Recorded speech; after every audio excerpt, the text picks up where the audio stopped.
15 जानेवारीला होणाऱ्या 29 महानगरपालिका निवडणुकांच्या पार्श्वभूमीवर सरकारनं भर पगारी सुट्टी जाहीर केली आहे। हो, 15 जानेवारीला मुंबई आणि ठाणे यांसह 29 महापालिका क्षेत्रांमध्ये सार्वजनिक सुट्टी असणार आहे। ही सुट्टी भर पगारी म्हणजेच पेड लीव्ह आहे आणि त्यामुळे कर्मचाऱ्यांचा पगार कापला जाणार नाहीये। सरकारी, निमसरकारी आणि सर्व खासगी आस्थापना, त्याचबरोबर IT कंपनीज, कारखाने, दुकानं, मॉल्स, थिएटर्स, हॉटेल्स आणि व्यापारी प्रतिष्ठान यांचा या सगळ्यामध्ये समावेश असणार आहे। जर एखादा कर्मचारी निवडणुकीच्या क्षेत्रामधील मतदार असेल पण त्याचं कामाचं ठिकाण क्षेत्राबाहेर असेल तरी सुद्धा त्याला मतदानासाठी सुट्टी मिळण्याचा अधिकार आहे। सर्वसाधारणपणे सर्व कर्मचाऱ्यांना पूर्ण दिवसाची सुट्टी देणं सुद्धा बंधनकारक असणार आहे।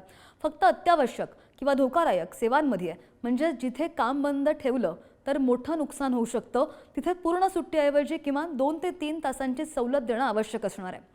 लोकप्रतिनिधित्व कायदा 1951च्या कलम 135B नुसार हा अधिकार मतदारांना दिला गेलेला आहे, देण्यात आलाय। नियम न पाळणाऱ्या कंपन्या किंवा मालकांविरुद्ध कायदेशीर कारवाई करण्याचा इशारा सुद्धा सरकारने दिलाय। थोडक्यात सांगायचं झालं तर मतदानाचा हक्क बजावता यावा यासाठी प्रत्येक नोकरदाराला सुट्टी किंवा सवलत मिळणं हा त्यांचा हक्क आहे आणि तो जर नाकारला तर संबंधित आस्थापनांवर कारवाई सुद्धा होऊ शकते।